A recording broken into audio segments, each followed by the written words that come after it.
ಮುಖ್ಯಮಂತ್ರಿಗಳಾದ ಬಸವರಾಜ ಬೊಮ್ಮಾಯಿರವರು ಮತ್ತು ಅಬಕಾರಿ ಸಚಿವರು ಹಾಗೂ ಕ್ಷೇತ್ರದ ಶಾಸಕರಾದ ಸನ್ಮಾನ್ಯ ಕೆ ಗೋಪಾಲಯ್ಯರವರು ಮತ್ತು ಹೇಮಲತಾ ಗೋಪಾಲಯ್ಯರವರು, ರಾಘವೇಂದ್ರ ರಾಜ್ಕುಮಾರ್ ಮತ್ತು ಇತರೆ ಗಣ್ಯರ ಉಪಸ್ಥಿತಿಯಲ್ಲಿ ಡಾಕ್ಟರ್ ರಾಜ್ಕುಮಾರ್ ರವರ ಕಂಚಿನ ಪುತ್ಥಳಿ ಲೋಕಾರ್ಪಣೆಗೊಳಿಸಿದರು.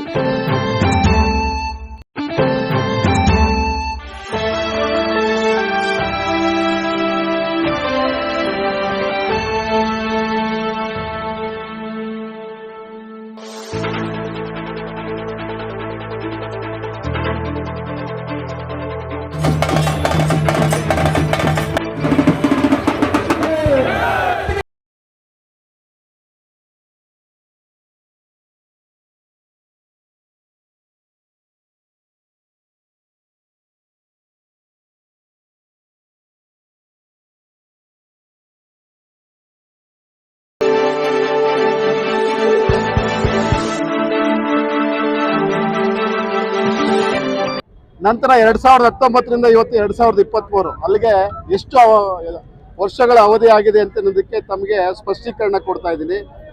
ನಾನು ಮಾಡಿದಂಥ ಈ ಪುತ್ಥಳಿಯನ್ನ ಅನಾವರಣ ಮಾಡಲಿಕ್ಕೆ, ಅದರಲ್ಲೂ ನಾನು ಸಾರ್ವಜನಿಕವಾಗಿ ಯಾರ ಹತ್ರನೂ ಹೇಳ್ಕೊಳ್ಲಿಕ್ಕೆ ಬರಲಿಲ್ಲ. ನಾನು ಈ ಪುತ್ಥಳಿ ಅನಾವರಣ ಮಾಡಬೇಕು ಅಂತಂದ್ರೆ ಸ್ಟೇ ತರಿಸಿದ್ರು.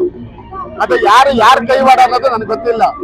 ನಂತರದ ದಿನಗಳಲ್ಲಿ ಇವತ್ತು ಸ್ಟೇ ವೇಕೆಟ್ ಆಗಿದೆ ಅಂತಂದ್ರೆ ನಾನು ಹೇಳಿದ್ದು ಎಲ್ಲೋ ಒಂದ್ ಕಡೆ ನಾನು ಮಾಡಿದಂಥ ಕಾಮಗಾರಿಗಳಿಗೆ ಅಡಚಣೆ ಮಾಡಿ ಇವತ್ತು ಲೋಕಾರ್ಪಣೆ ಆಗ್ತಾ ಇದೆ. ಬಹಳ ಸಂತೋಷ ಆಗ್ತಾ ಇದೆ. ಪುನೀತ್ ಅವರಿಗೆ ನಾನು ಡೆಪ್ಟಿ ಮೇಯರ್ ಆಗಿದ್ದಂಥ ಸಂದರ್ಭದಲ್ಲಿ ಪುನೀತ್ ಅವರಿಗೆ ಆಹ್ವಾನ ಮಾಡಿದ್ದೆ. ಸರ್, ಇದು ನಿಮ್ಮ ತಂದೆಯವರ ಪ್ರತಿಮೆ ಅನಾವರಣ ಮಾಡಿದ್ದೀನಿ, ನಿಮ್ಮ ಕೈಯಿಂದನೇ ಲೋಕಾರ್ಪಣೆ ಆಗಬೇಕು ಅಂತ ನಾನು ಬೇಡ್ಕೊಂಡಿದ್ದೆ. ನಂತರ ಅವರ ಅಂಗರಕ್ಷಕರಾದ ಚೆನ್ನ ಅವ್ರಿಗೆ ಹೇಳಿದ್ರು, ನೀವು ದಿನಾಂಕ ನನಗೆ ಕೊಡ್ತೀನಿ, ನೀವು ಮಾಡಿ ಅಂತ ಹೇಳೋ ಸಂದರ್ಭದಲ್ಲಿ ಸ್ಟೇ ಮತ್ತೆ ಇದ್ರನ್ನ ಹಿಂದೆ ಯಾರು ಕಾಣದ ಕೈವಾಡ ಗೊತ್ತಿಲ್ಲ, ಇದು ಸ್ಟೇ ಆಯಿತು. ನಂತರದ ದಿನಗಳಲ್ಲಿ ಪಾಪ ಪುನೀತ್ ಅವರು ಅಕಾಲಿಕ ಮರಣ ಹೊಂದಿದ್ರು. ಇವತ್ತು ಈ ರಾಜ್ಕುಮಾರ್ ರಸ್ತೆಗೆ ಏನು ಇವತ್ತು ಬಹದ್ದೂರ್ ಗಂಡು ಪ್ರತಿಮೆ ಇವತ್ತೇನು ರಾಜ್ಕುಮಾರ್ ರಸ್ತೆಗೆ ಆಗಿರೋದ್ರಿಂದ ಸಂತೋಷ ಆಗ್ತಾ ಇದೆ.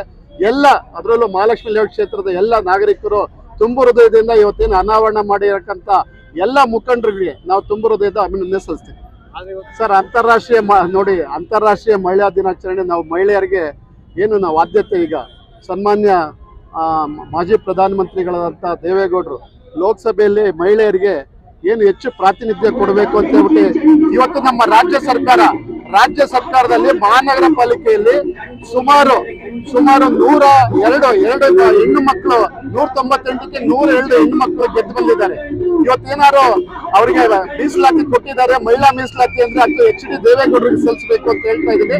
ಇವತ್ತು ಪುರುಷರ ಸಮಾಜದಲ್ಲಿ ಇವತ್ತು ಮಹಿಳೆಯರು ಹೆಚ್ಚು ಪ್ರಾತಿನಿಧ್ಯ ಅವರಿಗೆ ಕೊಡ್ತಾ ಇರೋ ಸಂದರ್ಭದಲ್ಲಿ ಇವರು ಸರಿಸಮವಾಗಿ ಇವತ್ತು ನಮ್ಮ ಮಟ್ಟದಲ್ಲಿ ಬರ್ತಾ ಇದ್ದಾರೆ. ಅವರಿಗೆ ತುಂಬು ಹೃದಯದ ಅಂತಾರಾಷ್ಟ್ರೀಯ ಮಹಿಳಾ ದಿನಾಚರಣೆಯನ್ನು ನಾನು ಕೊಡ್ತಾ ಇದ್ದೀನಿ.